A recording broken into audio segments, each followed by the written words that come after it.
పిత పుత్ర పరిశుద్ధాత్మ నామమున ఆమెన్. ప్రభునందు ప్రియులైన సహోదరి సహోదరులారా, దేవుని బిడ్డలారా, ప్రియులారా, పరిశుద్ధ గ్రంథ వాక్య ధ్యానమునకు మిమ్మందరినీ ప్రేమతో యేసయ్య పేరిట ఆహ్వానిస్తూ ఉన్నాను. ఈరోజు మనం ధ్యానించబోయే అంశము సమర్థుడెవరు, యోగ్యుడెవరు, ఎవరికి ఆ యోగ్యత ఉంది. పరిశుద్ధ గ్రంథములో కొందరు చెప్పిన మాటలను, వాక్యాలను ధ్యానం చేద్దాం. మత్తయి సువార్త 3వ అధ్యాయం 11వ వచనం. నా వెనక వచ్చుచున్నవాడు నాకంటే శక్తిమంతుడు, ఆయన చెప్పులు మోయుటకైనను నేను యోగ్యుడను కాను, ఆయన చెప్పుల వారును విప్పుటకైనను నేను యోగ్యుడను కాను అని బప్తిస్మ యోహాను గారు చెప్పిన మాట. మేము యోగ్యులము కాము అని పరిశుద్ధ గ్రంథమునందు కొందరు ఒప్పుకున్నారు. వారిని గూర్చి కూడా మనం తెలుసుకుందాం. ముందుగా బప్తిస్మమిచ్చు యోహాను క్రీస్తు ప్రభువు కంటే ముందుగా ఈ లోకానికి వచ్చాడు. ప్రభువు వారికి బప్తిస్మ యోహాను గారికి 6 నెలలు వయసులో తేడా. 6 నెలలు ప్రభువు కంటే పెద్దవాడు. మరియ తల్లి ఎలిజబెత్తమ్మ ఇంటిని ఆమెను దర్శించి ఆమె ఇంటిలో అడుగుపెట్టి వందన వచనాలు చెప్పినప్పుడు ఎలిజబెత్తమ్మ, అమ్మా మరియా, నీ వందన వచనాలు నా చెవిని సోకగానే నా గర్భములోని శిశువు గంతులు వేశాడమ్మా అని చెప్పాడు. అంత గొప్పగా దేవుని సన్నిధిలో నాట్యం ఆడాడు. పాత నిబంధనలో దేవుని మందసం ముందర దావీదు మహారాజు తన ఏఫోదును తీసివేసి నార వస్త్రాలు ధరించిన వాడై చిటితాళాలతో మరి సంగీత వాద్య పరికరాలతో అందరితో కలిసి, సామాన్యులతో కలిసి నాట్యమాడుతూ దేవుని మందసాన్ని దావీదు నగరానికి తీసుకొచ్చాడు. చాలామంది అడుగుతుంటారు, మీరు ఊరేగింపులు అవి ఇవి చేస్తుంటారు, పరిశుద్ధ గ్రంథంలో ఎక్కడా ఎలా ఉంది, ఎవరు చేశారు అని. దావీదు మహారాజే దేవుని మందసం ఒబేదేదోము అనే ఓ రైతు ఇంట్లో ఉండగా ఆ రైతుని దేవుడు ఆశీర్వదించాడు. అంతకుముందు ఆ మందసాన్ని తెచ్చేటప్పుడు ఉజ్జా అనే ఓ సామాన్యుడు, అర్చకుడు కాదు, యాజకుడు కాదు, ఎడ్లబండి మీద తీసుకొస్తుండగా ఎద్దు కాలు జారి బండి పడబోతున్న సమయంలో ఉజ్జా ఆ చెక్క మందసాన్ని, తుమ్మ చెక్కతో చేసిన దేవుని మందసాన్ని ముట్టగానే దేవుడు అతన్ని మొత్తగా నెత్తురు కక్కొని అక్కడికక్కడే చనిపోయాడు. దావీదు మహారాజు భయపడి ఆ మందసాన్ని నా ఇంట తెచ్చి పెట్టుకుంటే నాకే అరిష్టం జరుగుతుందోనని భయపడిన వాడై దగ్గరలో ఉన్నటువంటి ఒబేదేదోము అనే ఓ రైతింట ఉంచాడు. ఆ రైతింట్లోకి ఎప్పుడైతే ఈ మందసం వెళ్ళిందో, ఆయన ఆ మందసాన్ని ప్రతిష్ఠించుకున్నాడో, ఆ రైతుని దేవుడు అపారంగా ఆశీర్వదించాడు.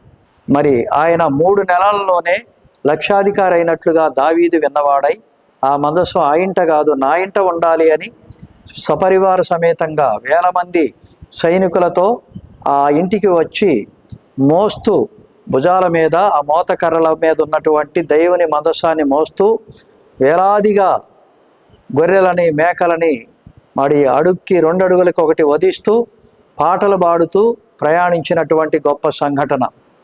దావీదు ఓలే నాట్యమాడి తండ్రిని స్తుతించెదము. ఈ పాట ఆ నాట్యంలో నుంచి పుట్టిందే. ఈ పాటను ఇప్పటికీ మనం పాడుతున్నాం. దావీదులాగా నాట్యమాడి పాటలు పాడి దేవుని స్తుతిద్దాము అని. అక్కడ దావీదు ఎలా గంతులు వేశాడో, మరియ తల్లిని చూసిన, మరియ తల్లి గర్భములో ఉన్నటువంటి వాక్యమైన యేసుని చూసినటువంటి ఆ బప్తిస్మ యోహాను గారు ఎలిజబెతమ్మ గర్భంలో ఈ సజీవ మందసం ముందు నాట్యం చేశాడు. ఎంత గొప్ప దీవెనో. ఆ తల్లి ఎలిజబెతమ్మ ఆత్మ పరిపూర్ణురాలై అన్నది ఏమని, నా దేవుని తల్లి నా ఇంటికి రావడం నాకెంత భాగ్యమమ్మా. లూకా సువార్త 1వ అధ్యాయము 39వ వచనము నుండి. ఆ దినముల యందు మరియ లేచి యోధా ప్రదేశములోని కొండసీమలోనున్న ఒక ఊరికి త్వరగా వెళ్ళి జకరియా ఇంటిలో ప్రవేశించి ఎలిజబెత్తుకు వందనము చేసెను. ఎలిజబెత్తు మరియ యొక్క వందన వచనము వినగానే ఆమె గర్భములో శిశువు గంతులు వేసెను. అంతటా ఎలిజబెతు పరిశుద్ధాత్మతో నిండుకొనినదై బిగ్గరగా అంటే పెద్దగా అరిచి చెప్పిందట. ఏమని అంటే, స్త్రీలలో నీవు ఆశీర్వదింపబడిన దానవు, నీ గర్భ ఫలమును ఆశీర్వదింపబడెను. నా ప్రభు తల్లి అని ఆత్మతో నింపబడినటువంటి ఎలిజబెతమ్మ గారు అన్న గొప్ప మాట. చాలామందికి ఈ వాక్యాలని ధ్యానం చేయడం ఇష్టం ఉండదు. ఎందుకు అంటే, మరియ తల్లిని గౌరవించాలి, మరియ తల్లిని పూజించాలి, ఆమెని దేవమాత అనకూడదు, ఆమె దేవుని తల్లా అని ఇలాంటి ఎన్నో సందేహాలు, ఒక విధంగా కించపరిచే మాటలతో దూషిస్తున్నటువంటి స్థితి ఉంది. కానీ పరిశుద్ధాత్మ దేవుడు ఆనాడే పరిశుద్ధ గ్రంథములో లోకా సువార్త ద్వారా, లోకా గారి ద్వారా రాయించినటువంటి ఆత్మ ప్రేరితమైనటువంటి పలుకులు ఎలిజబెతమ్మ ద్వారా పలికించాడు. ఆమె పరిశుద్ధాత్మతో నిండుకొనినదై, మొదటి అధ్యాయం లోకా సువార్త 41వ వచనం.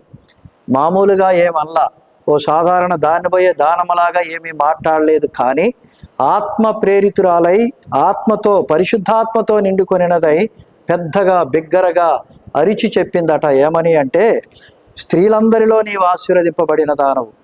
వీళ్ళు వాక్యాల్లో చెప్పేటప్పుడు సారమ్మ, ఎలిజబెతమ్మ, రిబ్కా, రూతు, మరియా అని వీళ్ళ లిస్టులో మరియ తల్లిని పెడతారు. అది ఎంత తప్పైనటువంటిదో, ఎంత మరియ తల్లిని తక్కువ చేసి మాట్లాడడమో.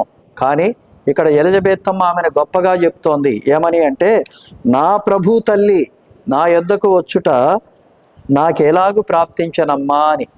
నా ప్రభు తల్లి అంటే అర్థం ఏంటి? నా దేవుని తల్లి, నా దేవమాత. నా ప్రభు తల్లి అంటే, ప్రభు అంటే ఎవరు? దేవుడే. దేవుడి తల్లి నా యొద్దకు రావడం నాకెంత భాగ్యమని తన భాగ్యాన్ని వెల్లడించుకుంది. ఆమె యోగ్యురాలయ్యింది. బప్తిస్త యోహాను గారు అంతకంటే యోగ్యుడయ్యాడు. ఇలాంటి వ్యక్తి మళ్ళీ జన్మించరు అని పరిశుద్ధ గ్రంథంలో, ఇలాంటి అమ్మ కడుపులో పుట్టినటువంటి వాళ్ళలో ఇలాంటి వాడు మళ్ళీ తల్లి గర్భాన జన్మించడు అన్నంత ప్రశంసని ప్రభు ద్వారా పొంది, ప్రభు చేత మెప్పు పొందినవాడు బప్తిస్త యోహాను. ఆయనే తనను తాను తగ్గించుకొని అన్నాడు. బప్తిస్త యోహాను క్రీస్తు ప్రభు కంటే ముందుగా ఈ లోకానికి వచ్చాడు. మలాకీ గ్రంథం 3వ అధ్యాయం 1వ వచనములో, ఇదిగో నాకు ముందుగా మార్గము సిద్ధపరచుటకై నేను నా దూతను పంపుచున్నాను. అంబాసిడర్, రాయబారిగా, దేవుని దూతగా, ఎడారిలో ఎలుగెత్తి పలికే స్వరంగా, మారు మనసు, హృదయ పరివర్తన, పాపపు మన్నింపు కొరకై, పాప ప్రక్షాళన కొరకై మారు మనసు పొందండి అని ఎలుగెత్తి కేకలిడేటటువంటి ఎడారిలోని ఓ స్వరము ఈ బప్తిస్త యోహాను గారు. ఈయన మారు మనస్సును గూర్చి, పాప క్షమాపణను గూర్చి, పరలోక రాజ్యమును గూర్చి, బాప్తిస్మమును గూర్చి యోదయ అరణ్యములో ప్రకటించను. మత్తయి సువార్త 3వ అధ్యాయము 2వ వచనములోని మాట. ఇంతటి గొప్ప దూత ప్రభు మార్గమును సిద్ధపరుచుటకు ముందుగా పంపబడిన వాడైన బప్తిస్త యోహాను గారు ఇంతగా తగ్గించుకొనగా, మరి మన జీవితంలో తగ్గింపు ఎంతవరకు ఉంది? గర్వముతో ఉన్నావా? నేను గొప్ప అనే అహంకారంతో జీవిస్తున్నావా? అయితే ఈనాడు మనకు బప్తిస్త యోహాను గారి మాటలు మనకు ఆదర్శం కావాలి. మన క్రైస్తవ జీవితంలో, సేవా జీవితంలో తగ్గింపు ఉన్నట్లయితే ప్రభువుని సమీపించగలము. ప్రియ సోదరి సోదరుడా, ఇలాగే మేము యోగ్యులము కాదు అని చెప్పుకున్న వాళ్ళు, సుంకరి ఉన్నాడు, తప్పిపోయిన కుమారుడు ఉన్నాడు, శతాధిపతి ఉన్నాడు, పేతురుగారు ఉన్నాడు, పౌలు గారు ఉన్నారు. వీళ్ళందరూ తగ్గింపు జీవితం కలిగినటువంటి జీవితాలని వారు కొనసాగించారు. యేసే మా ఇంట్లో ప్రథమ స్థానం ఆయనకే ఇవ్వాలని ప్రభువుకే ఇచ్చి, ప్రభువునే ఆరాధించి, ప్రభువునే ఉన్నతమైనటువంటి స్థితిలో ఉంచారు. ప్రియమైన సోదరి సోదరుడా, బప్తిస్మ యోహాను గారి వలె మనల్ని మనం తగ్గించుకుందాం. ఇదిగో లోక పాపములను పరిహరించే దేవుని గొర్రెపిల్ల అని యేసు ప్రభువుని లోకానికి పరిచయం చేసినటువంటి వాడు బప్తిస్త యోహాను గారు. ఆయన చెప్పుల వారును కూడా ఇప్పడానికి నేను యోగ్యుడను కాను అన్నాడు. మరి మనమెంత?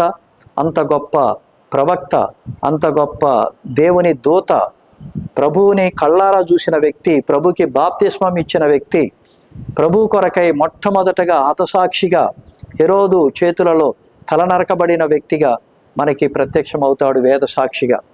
మరి మనం ఈరోజు ఆయన నిమిత్తమై ఒక దూతగా వెళతావా? నా కోసం ఎవరు వెళ్తారు? నా దూతగా ఎవరిని పంపాలి అంటే, ప్రభువా నన్ను పంపు అని యెషయా అన్నట్లుగానే నువ్వు నేను మన చుట్టుప్రక్కల ఉన్నవారికి, మన సోదరులకి, మన ఇరుగు పొరుగులకి యేసయ్యని గూర్చి 4 మంచి మాటలు చెప్తే అది నీ యోగ్యతను ప్రకటిస్తోంది. మనము ధన్యులం అవుతాం, ఆశీర్వదింపబడతాం. తలలుంచుకుందాం, ప్రార్థన చేసుకుందాం. సర్వశక్తిమంతుడా, ప్రభువా, సర్వోన్నతుడైన దేవ, ఈరోజు యోగ్యుడెవరు అని నువ్వు ప్రార్థనలో మమ్మల్ని ధ్యానంలో అడుగుతున్నావు నాయన. మా యోగ్యతను గూర్చి బప్తిస్త యోహాను గారిని మాకు మాదిరికరంగా చూపిస్తూ ఉన్నావు. నీకు వందనాలు, స్తోత్రాలు. ఎంత ఘనమైన దేవుడవి, గొప్ప దేవుడవి. నువ్వు వాక్య రూపంలో ఉన్న దేవుడవి. మానవ అవతారిగా ఈ లోకానికి వచ్చినప్పుడు నువ్వు మరియ తల్లి గర్భంలో ఉన్నప్పుడే నీ ఎలిజబెతమ్మ గర్భంలో 6 నెలల శిశువుగా గంతులు వేసిన యోహాను గారిని ఈరోజు ఆయన జీవిత ఆదర్శాన్ని మేము తీసుకుంటున్నాం. మేము కూడా ఆయన వలె నీ గురించిన గొప్ప మాటలు చెప్పి మమ్మల్ని మేము తగ్గించుకొని నీ కొరకై మా జీవితాలను సమర్పించుకునే భాగ్యాన్ని దయచేయమని యేసయ్య నీ గొప్ప నామములు అడిగి వేడుకుంటున్నాము తండ్రి. ఆమేన్. ప్రభు మీతో ఉందురుగాక, మీ ఆత్మతో ఉందురుగాక. సర్వశక్తి గల సర్వేశ్వరుడు తండ్రి, కుమార, పరిశుద్ధాత్మ మిమ్మందరిని ఆశీర్వదించి కాచి కాపాడుదురుగాక. ఆమేన్. Subscribe mid studios.